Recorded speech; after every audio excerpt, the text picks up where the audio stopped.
अस्सलामुअलैकुम स्टूडेंट्स, उम्मीद करता हूँ आप लोग जो है वो खैरियत से होंगे। तो आज जो है वो अपना टॉपिक समझेंगे रिफ्लेक्शन थ्रू अ प्रिज्म। बहुत ही इंपॉर्टेंट टॉपिक है और बहुत ही जो है इसमें बेसिक चीज़ें मौजूद हैं। देखें, हमने ये चीज़ तो पढ़ ली थी कि प्रिज्म से जब वाइट लाइट गुजरती है तो वो 7 कलर्स में टूट जाती है, जिसमें सबसे पहला कलर जो आ रहा था वो आ रहा था वॉयलेट और सबसे आखिर में जो कलर आ रहा था रेड। वॉयलेट की जो फ्रीक्वेंसी थी वो सबसे ज़्यादा आ रही थी पर वेवलेंथ सबसे कम आ रही थी, ठीक है। और जो रेड की जो फ्रीक्वेंसी थी वो तो सबसे कम आ रही थी, वेवलेंथ ज़्यादा आ रही थी, क्योंकि इन दोनों का रिलेशन इनवर्स होता है। तो इसी तरह से अब हमने समझना है कि उस प्रिज्म के अंदर ऐसा क्या काम हो रहा होता है। ये मैंने आपको 3D एक शेप बनाने की कोशिश की है प्रिज्म की, आई होप समझ में आ रहा हो अगर कैमरा एंगल सही ले रहा हो इसको, ठीक है। लेकिन अब इस प्रिज्म के अंदर क्या काम होता है, देखें आपको ये पता है कि प्रिज्म की 2 साइड सेम होती हैं, यानी ये वाली साइड और ये वाली साइड, और जो 3 साइड्स इसके अंदर बन रही होती हैं, अगर आप 3D प्रिज्म देखें तो वो रेक्टेंगल्स बन रहे होते हैं। तो इसके अंदर टोटल 5 साइड आ रही होती हैं, 2 ट्रायंगल आते हैं, 3 जो है आपके पास रेक्टेंगल आ रहे होते हैं।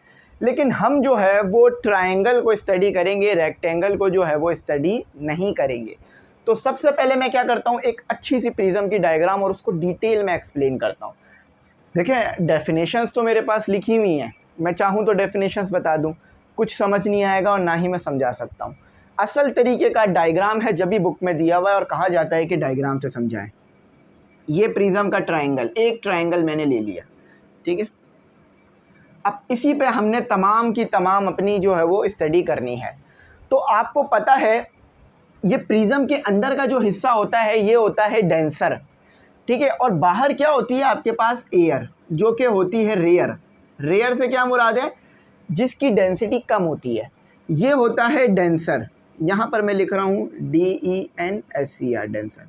अच्छा, इन पॉइंट्स को जो नाम दूंगा वो मैं बुक के मुताबिक दूंगा, ठीक है। मैं अपने पास से भी कोई भी पॉइंट को नाम दे सकता हूँ, PQRABC, लेकिन मैं इन पॉइंट्स को जो नाम दूंगा वो बुक के मुताबिक दूंगा। तो बुक में आपको इसको A कहा है, ठीक है, और इसको B कहा है, और इसको आपका C कहा गया इस पॉइंट को।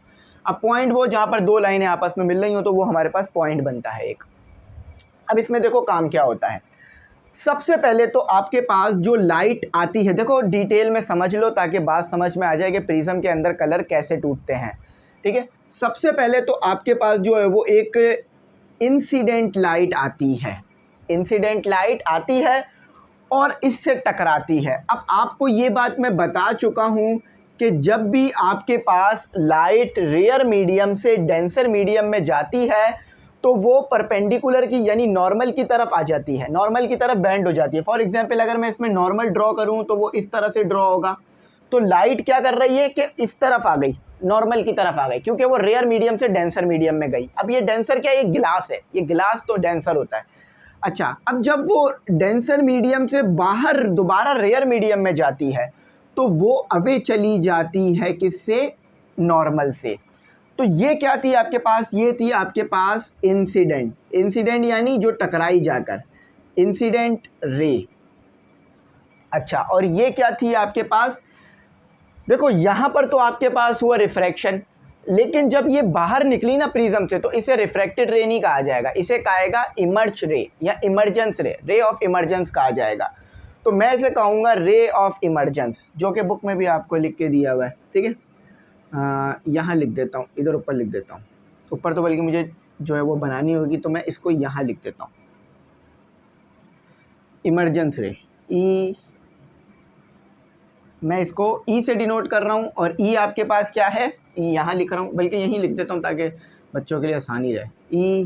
EMERGENCE,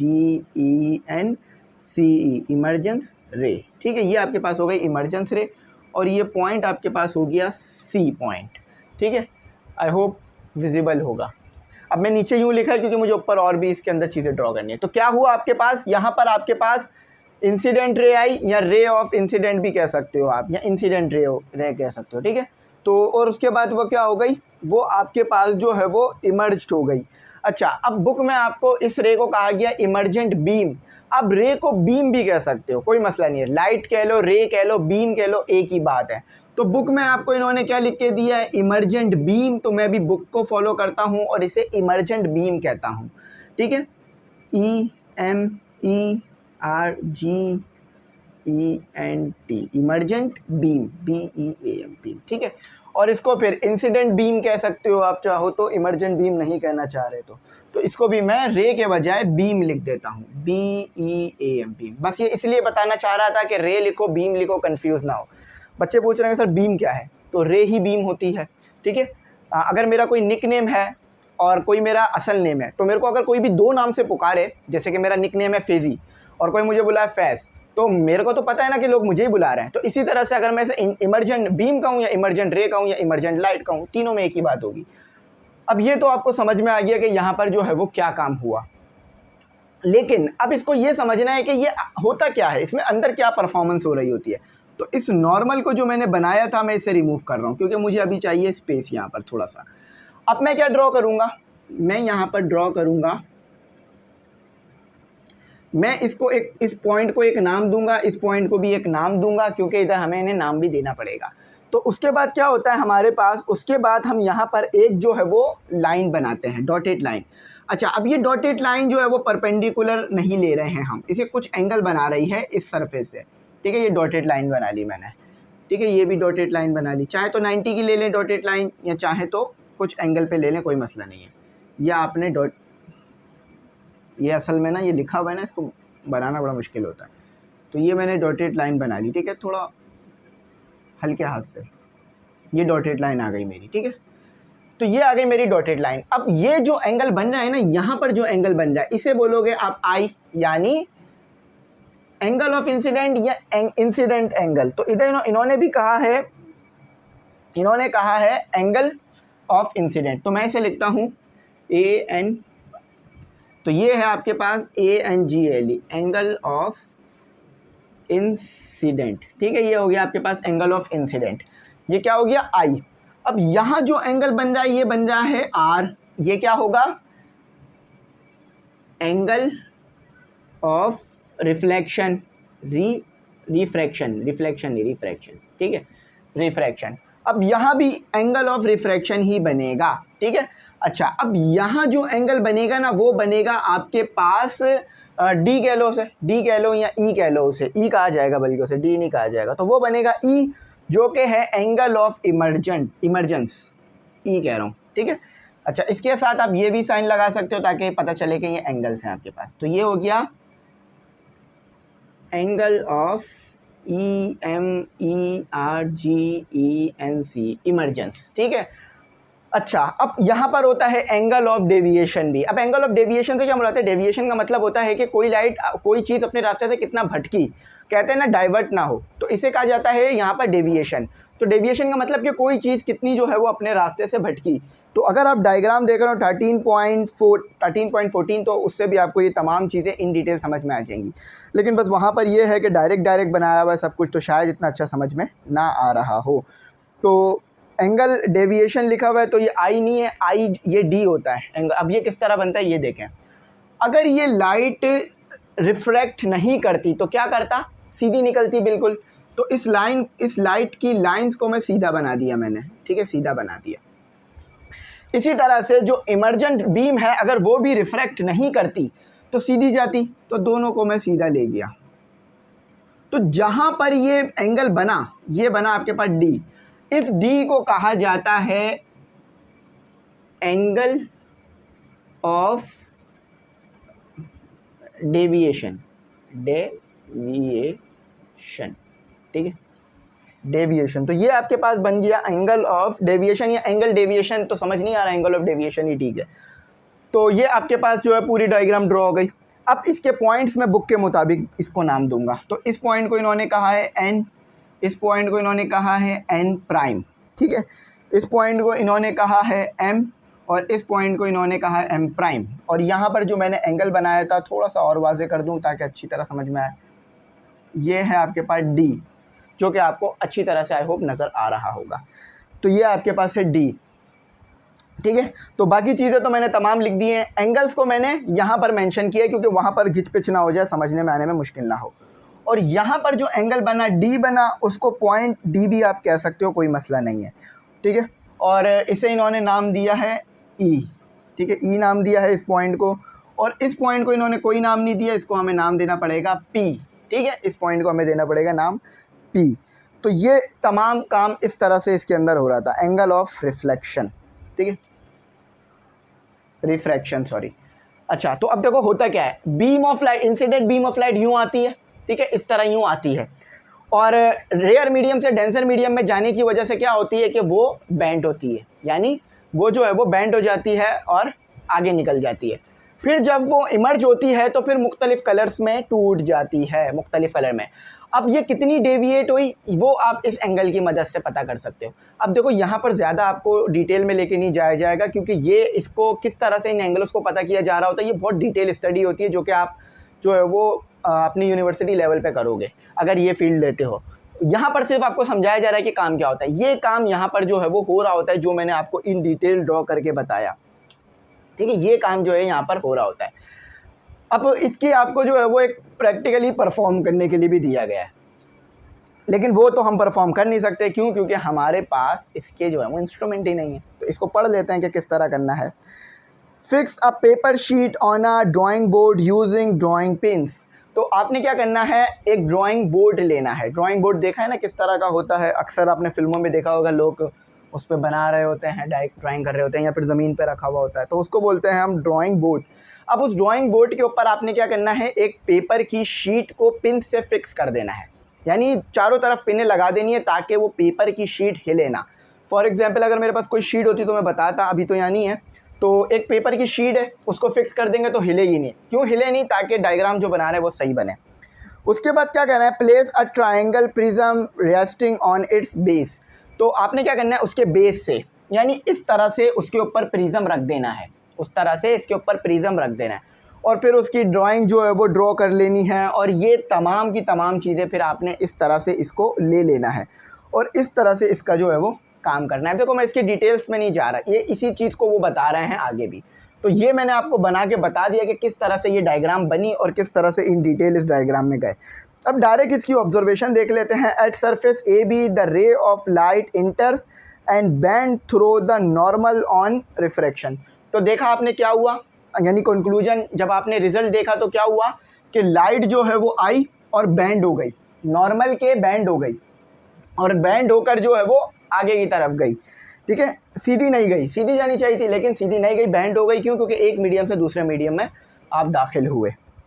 अच्छा, at surface A see the ray of light band away from the normal at its. तो जब ये लाइट प्रिज्म से भी बाहर निकली, तो प्रिज्म से बाहर निकलने के बाद अवे बैंड हुई नॉर्मल से, यानी पहले तो क्या हुआ, नॉर्मल की तरफ आई थी, लेकिन जब बाहर निकली तो नॉर्मल से भी दूर चली गई। और क्यों दूर गई नॉर्मल से?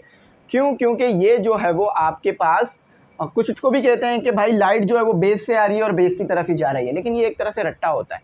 असल क्या होता है कि रेयर मीडियम और डेंसर मीडियम का हिसाब होता है कि जब भी कोई चीज़ रेयर मीडियम से डेंसर में जाती है तो वो पोल की तरफ आ जाती है, पोल यानी नॉर्मल की तरफ आ जाती है, जो कि इस पर शायद बना हुआ भी आपको नज़र आ रहा होगा डॉटेड लाइन से। और फिर जब डेंसर मीडियम से रेयर मीडियम में जाती है तो पोल से दूर चली जाती है। तो ये यहाँ पर काम हो, यही चीज़ यहाँ पर इन्होंने डिटेल में लिख के दी हुई है। अच्छा, अब इसके जो है वो सवालात कर लेते हैं। What is aperture? अपर्चर क्या होता है? देखो, लेंस की जो हाइट होती है ना, चाहे वो कॉन्वेक्स लेंस हो या कॉन्केव लेंस हो, उसकी जो हाइट होती है उसे अपर्चर कहा जाता है। यहाँ पर ये डायग्राम ड्रॉ करता हूँ। ये आपके पास है कॉन्वेक्स लेंस, ठीक है, चलो कॉन्वेक्स नहीं ले रहे तो कॉन्केव ले लो। ये है आपके पास कॉन्केव लेंस, ठीक है, हमारा कॉन्केव लेंस थोड़ा सा पतला है। तो यहाँ से लेकर एक एंड से लेकर दूसरे एंड तक जो इसकी लेंस की हाइट होगी, इसे हम क्या कहते हैं? इसे हम कहते हैं अपर्चर। अपर्चर, अपर्चर कहा जाता है। इसे क्या कहा जाता है? अपर्चर। जैसे आपकी हाइट को कहा जाता है ना, कितनी हाइट है, कितनी आपकी जो है वो लेंथ है, तो इसे हम कहते हैं यहाँ पर अपर्चर। अच्छा, तो ये हमारे पास अपर्चर आ गया। आगे पूछा जाता है what is difference between optical centre and poles. देखो, ऑप्टिकल सेंटर लेंसेज में आता है और ऑप्टिकल सेंटर मैंने आपको ड्रॉ करके भी दिखाया था। फॉर एग्जांपल, ये आपके पास एक कॉन्वेक्स लेंस है, इसी को अगर चाहो तो कॉन्केव लेंस भी बना सकते हो। ये जो इस लेंस का सेंटर होगा ना, जिससे आप ये लाइनें बनाओगे, इसे कहते हैं ऑप्टिकल सेंटर। अच्छा, ये सवालात कि मैं आपको अभी वो भी दे दूंगा सोल्यूशंस लिख कर भी, ठीक है, अभी तो सिर्फ समझा रहा हूँ। तो ये क्या कहलाता है आपके पास? ये कहलाता है एफ, ठीक है, एफ, और यहाँ सी कहा जाता है, लेकिन बहुत सी बुकों में इसे 2F कहा जाता है। एफ और सी। तो ये क्या हो गया आपके पास ऑप्टिकल, ये पॉइंट क्या हो गया आपके पास, ये हो गया ऑप्टिकल सेंटर। पीठ में मेरे हो रहा है दर्द, ठीक है, तो देख लीजिएगा, मैंने लिख दिया ऑप्टिकल सेंटर। अच्छा, अब पोल क्या कहा जाता है? फॉर एग्जाम्पल एक गोल कलर का आपके पास कॉन्वेक्स लेंस है, बाहर की तरफ निकला हुआ होता है, ये 2D है तो 3D नहीं पता चल रहा होगा। तो ये जो इस लेंस का सेंटर होता है इसे कहते हैं पोल, ठीक है, पोल। तो ये समझा दिया मैंने, समझ में आ गया अपर्चर क्या हो गया, पोल क्या हो गया। अब इसको वर्डिंग में भी लिख लो। सबसे पहला क्या सवाल था, व्हाट इज अपर्चर? तो the height of a convex or concave lenses from one and to other is called aperture. अच्छा, उसके बाद क्या था, pole. Pole of a mirror refers to the side point of the mirror and optical. अच्छा, difference पूछा जाए दो, पोल और अपर्चर के, पोल और ऑप्टिकल सेंटर के दरमियान डिफरेंस पूछा जा रहा है। पोल्स ऑफ अ मिरर, ये लिख लो, optical centre is the centre of the lens.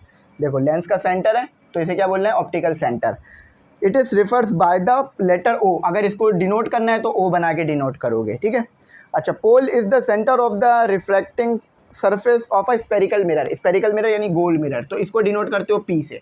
तो ये थे इसके answers. It is represented by the letter P. तो ये था आपके पास ऑप्टिकल सेंटर, ये था पोल, ये था अपर्चर। ये बहुत ज़्यादा चीज़ें होती हैं इंपॉर्टेंट याद रखने की, और बाकी मैं डिटेल में ये चैप्टर समझा रहा हूँ, बहुत डिटेल में जा रहा हूँ, बहुत ज़्यादा डिटेल में। तो आप लोग चैनल को सब्सक्राइब करके बेल आइकन को प्रेस करके अपने दोस्तों में इसका लिंक शेयर ज़रूर करा करें। थोड़ा सा ग्रुप के बारे में बता दूँ कि ग्रुप की फ़ीस 150 है, मतलब 150 से मुराद ये नहीं है 150, 150 से मुराद है 1500। तो 1500 है जिसमें आपको notes, lectures, guest paper, model paper, तमाम चीज़ें मिल जाएंगी। आपने देखा है जितना भी हार्ड टॉपिक होता है मैं उसको डिटेल में पढ़ाता ज़रूर हूँ, उतना ही छुड़वाता कभी भी। ये भी काफ़ी ज़्यादा हार्ड टॉपिक्स थे लेकिन फिर भी मैंने इन टॉपिक्स को डिटेल में कराया। हाँ, शायद डायग्राम ये आपको 2D लग रही हो लेकिन ये मैंने 3D बनाने की कोशिश की थी। आई होप मेरी बात अच्छे से समझ आई होगी। अगर कुछ ना आया हो तो पूछ लेना, मैं साइट में हो गया हूँ, इसका अच्छा सा स्क्रीनशॉट ले लो, ठीक है। और ग्रुप पे जो बच्चे ऐड हैं उनको मैं इसे ग्रुप पे भेज दूँगा। Thanks for watching. अल्लाह हाफिज़। अपनी कीमती दुआओं में